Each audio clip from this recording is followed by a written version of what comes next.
Perkenalkan, nama saya Ahmad Rizky Kurniawan. Saya Aurel Sasono Jati. Nama saya Farel Zakon atau Zaki. Perkenalkan, nama saya Muhammad Hasbi. Nama saya Muhammad Kisya Gibran Ananta.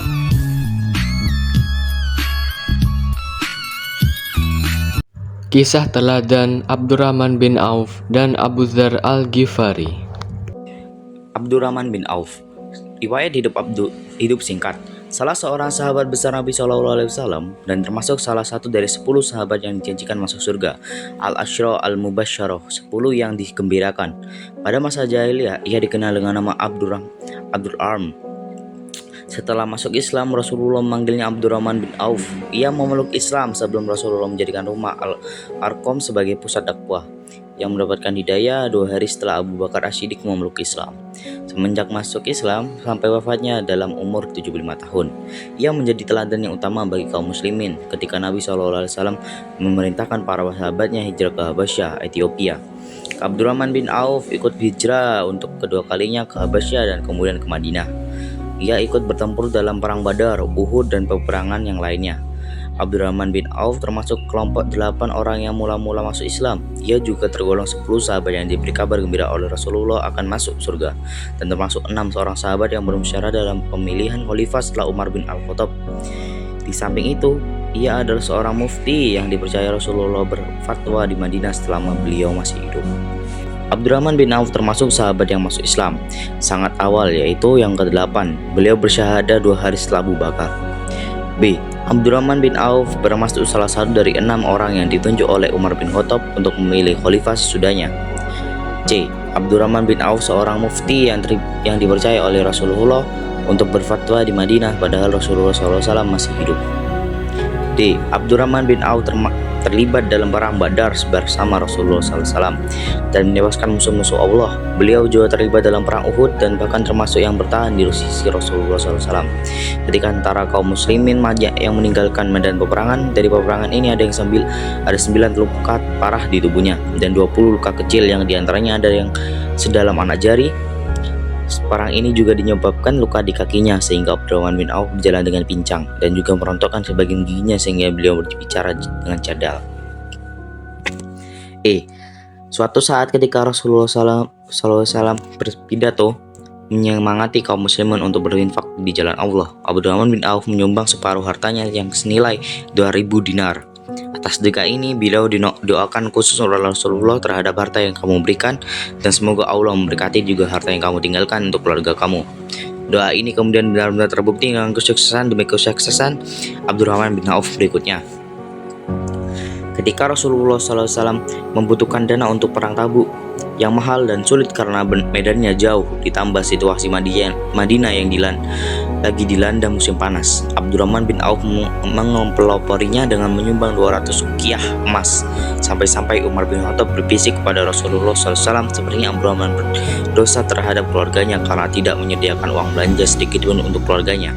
Mendengar ini, Rasulullah SAW bertanya pada Abdurrahman bin Auf, apakah Anda menyediakan uang belanja untuk istrinya? Ya, jawab Abdurrahman. Mereka saya siapkan lebih banyak dan lebih baik dari yang saya sumbangkan. Berapa, tanya Rasulullah? Sebanyak rezeki, kebaikan dan pahala yang dijanjikan Allah, jawabnya. Setelah Rasulullah SAW wafat, Abdurrahman bin Auf bertugas menjaga kesejahteraan dan keselamatan ummahatul mukminin, para istri Rasulullah. Abdurrahman bin Auf pernah menyumbangkan seluruh barang yang dibawa ke kafilah dagangnya kepada penduduk Madinah. Pada seluruh kafilah ini membawa barang dagangan yang diangkut oleh 700 ekor unta yang memenuhi jalan-jalan kota Madinah. Abdurrahman bin Auf juga menyantuni para pejuang perang Badar. Abdurrahman bin Auf memiliki watak yang dinamis dan ini nampak menonjol ketika kaum muslimin hijrah ke Madinah. Telah menjadi kebiasaan Rasulullah pada waktu itu untuk mempersaudarakan 2 orang sahabat antara salah seorang muhajirin warga Mekah dan yang lain dari Ansor penduduk Madinah. Orang-orang Ansor penduduk Madinah membagi 2 seluruh kekayaan miliknya dengan saudaranya orang-orang muhajirin. kehidupan Abdurrahman bin Auf di Madinah baik semasa Rasulullah maupun sesudah wafatnya terus meningkat. Barang apa saja yang ia pegang dan ia jadikan modal untuk perdagangan pasti akan menguntungkannya.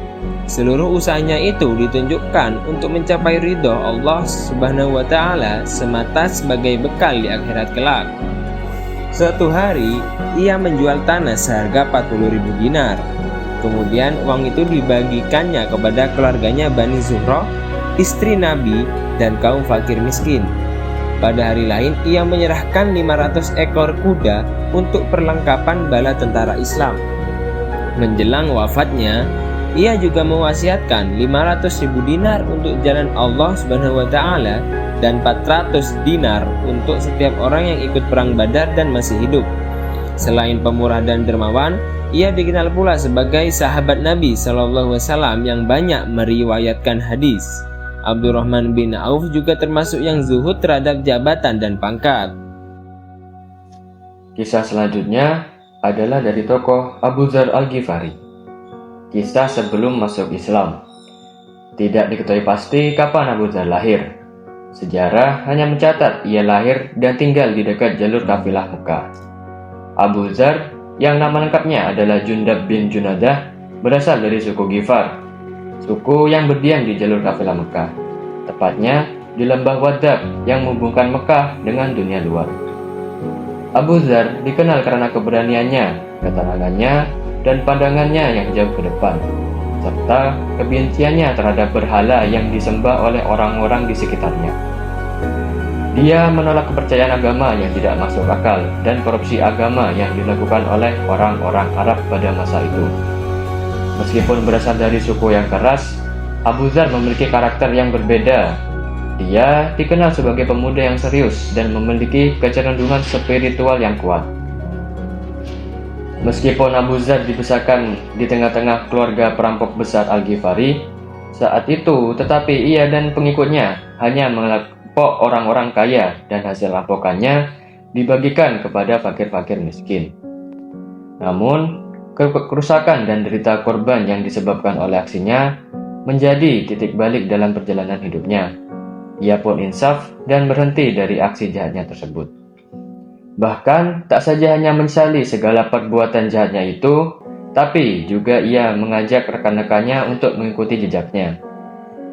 Tindakan yang ia lakukan itu menimbulkan amarah besar bagi pemimpin sukunya, yang memaksa Jundab atau Abu Dzar meninggalkan tanah kelahirannya bersama ibu dan saudara laki-lakinya. Anis Al-Ghifari, Abu Dzar pergi ke Najd. Ini merupakan hijrah pertama Abu Dzar dalam mencari kebenaran. 2. Masuk Islam. Keislaman Abu Dzar bermula dari saudaranya yang bernama Anis Al-Ghifari. Ketika itu, saudaranya baru pulang dari Makkah. Kepada Abu Dzar, Anis menceritakan bahwa ia bertemu dengan seorang Nabi, Muhammad SAW, yang menyebarkan agama sama seperti yang diamalkan Abu Dzar, yaitu mewajibkan orang kaya memberikan sebagian hartanya kepada fakir miskin. Seperti Abu Dzar, Nabi pembawa agama baru itu sangat mengecam orang yang tidak memperhatikan orang lemah, seperti anak yatim dan fakir miskin. Berita ini memberikan daya tarik yang luar biasa kepada Abu Dzar. Abu Dzar kemudian menuju Makkah. Secara terang-terangan ia mengucapkan kalimat syahadat di dekat Ka'bah. Suasananya saat itu sangat mencekam dan menakutkan, yang menyebabkan para sahabat takut menyatakan keislamannya secara terang-terangan. Hal itu disebabkan oleh adanya ancaman dan penganiayaan kaum musyrik Makkah terhadap penganut agama Islam. Setelah mengucapkan 2 kalimat syahadat, Abu Dzar disiksa kaum musyrik Makkah sampai tubuhnya berlumuran darah. Setelah menyatakan keislamannya, ia kembali ke kampung halamannya dan mengajak sanak keluarganya dan kerabat dekatnya masuk Islam. Beberapa bulan setelah Nabi Muhammad SAW hijrah ke Madinah, Abu Dzar membawa rombongannya dari kabilah Ghifar dan Aslam ke Madinah. Mereka menyatakan sumpah setia kepada Nabi. Ia termasuk ahli al-Suffah, yaitu sekelompok sahabat yang tinggal di serambi Masjid Nabawi yang senantiasa beribadah, zuhud dari dunia dan miskin. Di kalangan Sufi, Abu Dzar dipandang sebagai perintis gaya hidup Sufi. Sepanjang hidupnya, ia memilih hidup dalam kefakiran.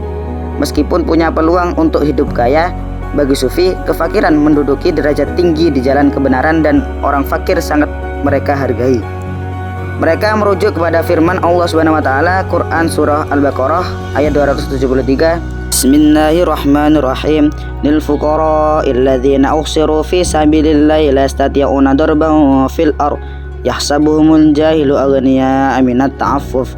Artinya, berinfaklah kepada orang-orang kafir yang terikat oleh jihad di jalan Allah. Mereka tidak dapat berusaha di bumi. Orang yang tidak tahu menyangka mereka orang kaya karena memelihara diri dari minta-minta. Quran surah Al-Baqarah ayat 273. Di kalangan ahli hadis, Abu Dzar dikenal sebagai perawi hadis. Ia meriwayatkan 281 hadis Nabi SAW. 31 hadis diantaranya diriwayatkan oleh Al-Bukhari dan Muslim dalam kitab sahihnya. Kematian Abu Dzar persis seperti yang diprediksi oleh Rasulullah SAW di Robazah. Engkau datang sendiri, engkau hidup sendirian, dan engkau akan mati dalam kesendirian, tetapi serombongan orang yang soleh dari Irak kelak akan mengurus pemakamanmu.